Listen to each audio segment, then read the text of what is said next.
Warbles on a lot to YouTube. Part 6 of background briefings.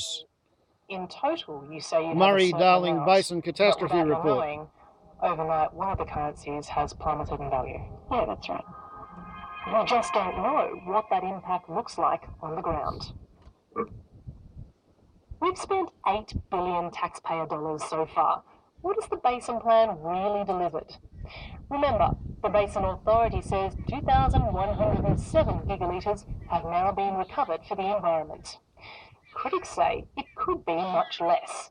In fact, economist Professor Tony Abbott says it could be half of what the Basin Authority claims, or lower. Remember in part 1 of this investigation, how Professor Grafton, who's currently on secondment with the World Bank, said that the 700 gigalitres delivered by irrigation efficiencies could be zero because of return flows. Well, you take 700 away from the Basin Authority's total of water recovered, and you have around 1,400 gigalitres. Then, Professor Grafton says, you need to keep shaving that number down, because taking out groundwater also lowers surface water, and you can't overstate water allocations. By July 1st, 2019, I think the best case scenario will be about 1,000 gigalitres of an increase in net stream flows. That would be my sort of rough and ready number. That's 36% of 2750. The National Irrigators Council strongly disputes this. As Professor Grafton says, that last estimate is very rough. Point is, it's pretty hard to tell how much water, how much actual wet stuff the river system has received for the money we've spent. Let's look at those irrigation efficiencies again, the program we've spent $3.5 billion on to date under the Basin Plan. In the Northern Basin in particular, so Queensland and New South Wales, Marianne Slattery says the government hands out taxpayer cash without many strings attached at all. No, there's no independent assessment that the savings are real or the work has been done.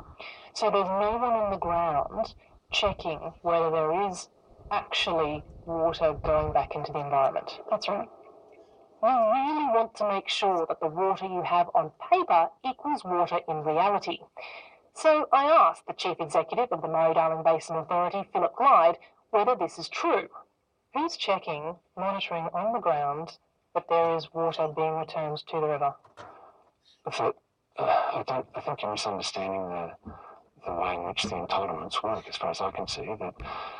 That it's sort of like, the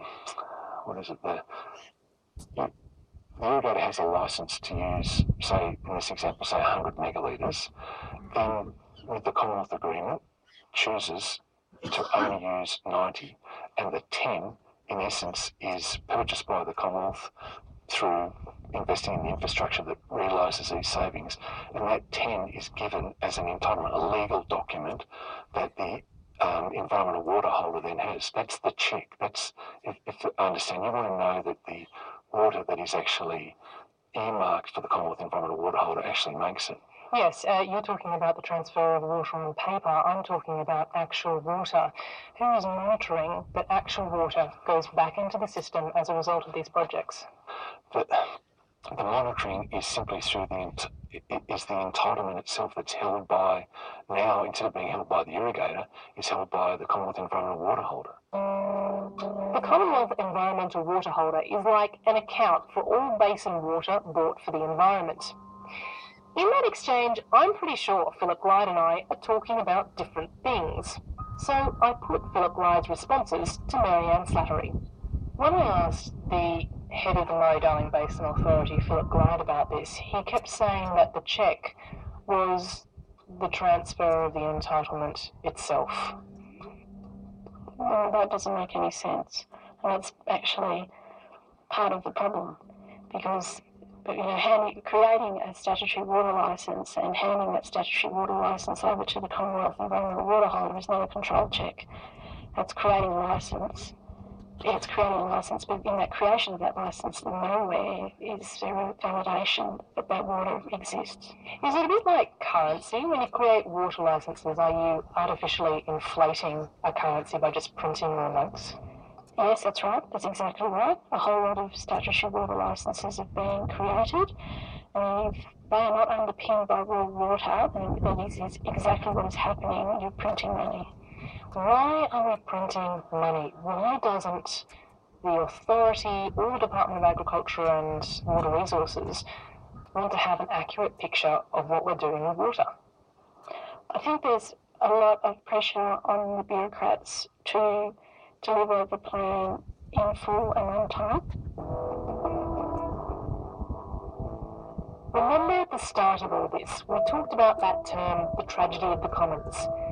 The tragedy of the commons was all about poor people in ye old England taking advantage of the common pasture to graze a few cattle and the like, and thereby destroying it through overuse. The Murray-Darling Basin is a major public asset, but it's been damaged by all of us using the basin in different ways, acting logically in our own self-interest. But wait, the Basin Plan was supposed to prevent the tragedy of the commons. That was quite literally the whole point of the Basin Plan. In the Coorong, David Patten says it all went wrong when we started to get creative. Instead of just taking some water away from agriculture and giving more water back to the environment. It started to go off the rails when we started to look at alternatives to putting water back, expensive alternatives which may not put water back. Who knows if 2,100 gigalitres, whatever the volume is at the moment, is actually being put back in the river. Senior scientist John Williams says the Basin Plan going skew-if, that happened pretty early on. I think it's time to stop and audit and get it back on the rails. How long has the Murray-Darling Basin Plan been off the rails? Oh, I think for the last 4 or 5 years, yeah. That's almost the entire lifetime of the plan so far. Yeah, I think we started to see erosion of its purpose quite soon, in my view. We have a struggling basin. We've spent $8 billion taxpayer dollars to fix it so far, and as we've heard, the money has gone, but there's a real question mark over what we've received in return. John Williams and David Patten are part of a group of eminent scientists who say we need to hit pause on the Basin Plan and audit the whole thing. There's $5 billion still in the kitty for this, and they don't want to throw good money after bad. So what will it take to hit pause on the Basin Plan? How big do the concerns have to be? Big enough for a Royal Commission? Well, there's already one of those. Big enough to destroy internationally listed wetlands? Well, we're seeing that happen. If the Basin Plan keeps going as is, some scientists say future generations will be looking at the tragedy of the commons, with very little left.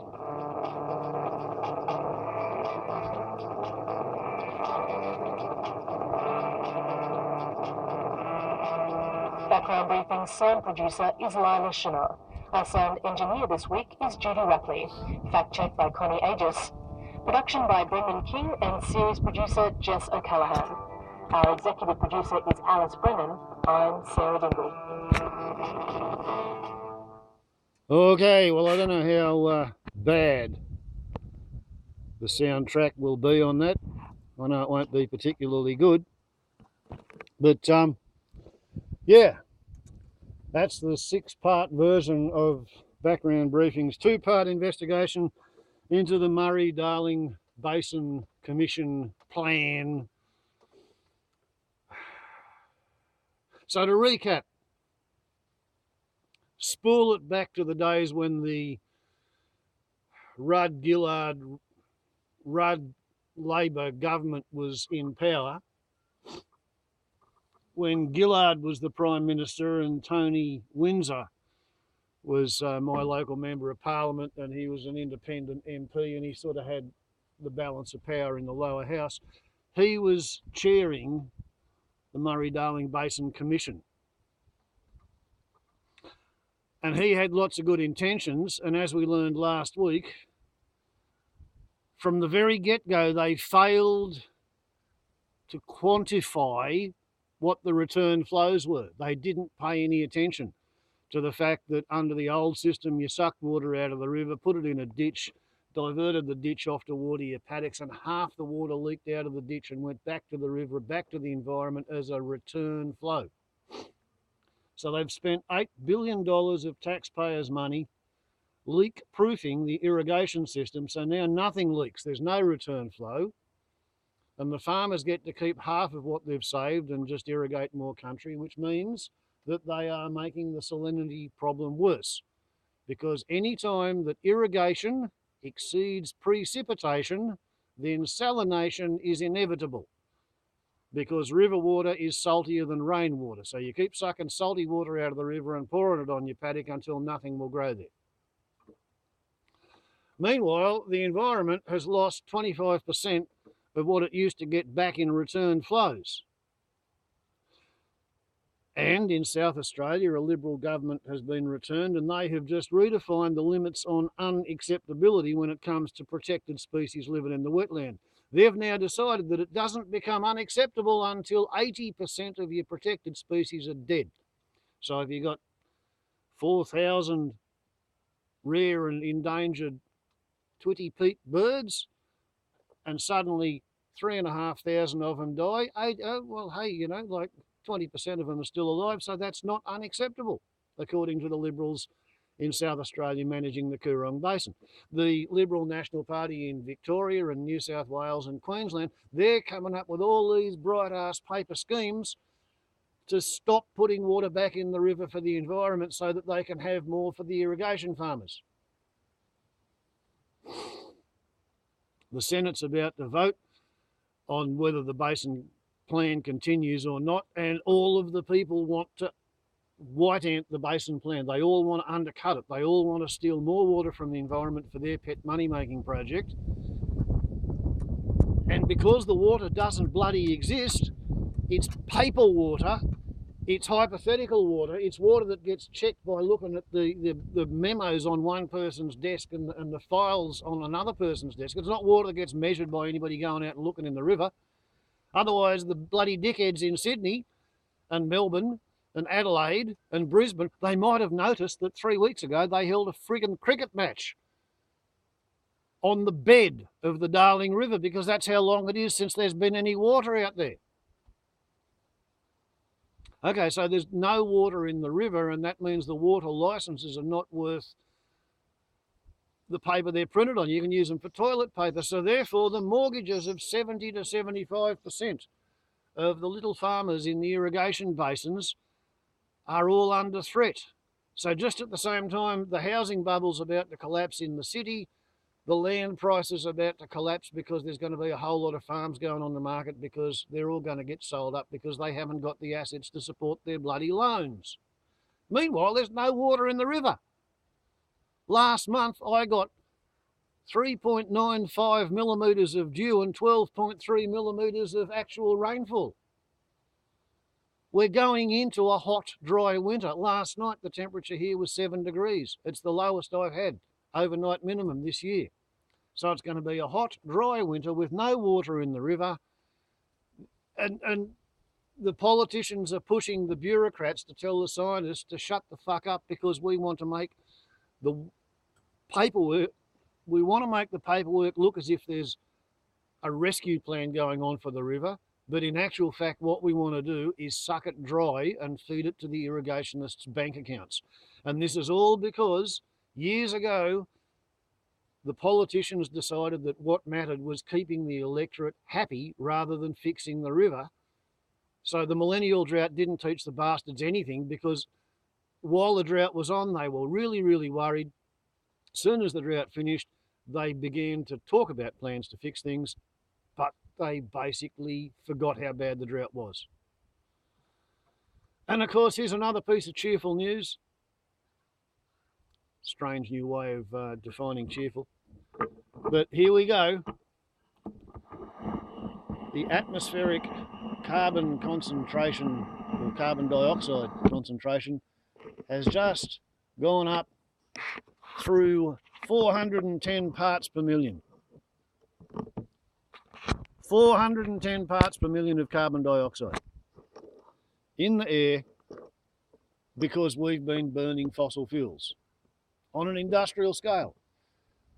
And now this half-wit, Barnaby Joyce, he was the Minister for Agriculture under Tony Abbott. He's had the Ministry for Agriculture under Turnbull until he disgraced himself. The first thing he did was transfer responsibility for the water in the Murray-Darling Basin away from the Minister for Environment and into his ministry, the portfolio for agriculture. My local Member of Parliament, Barnaby Joyce, is the particular individual bureaucrat who has done this. He's been in charge of it. He's fucked the Murray-Darling Basin. Warbles on a lot to YouTube. Ciao.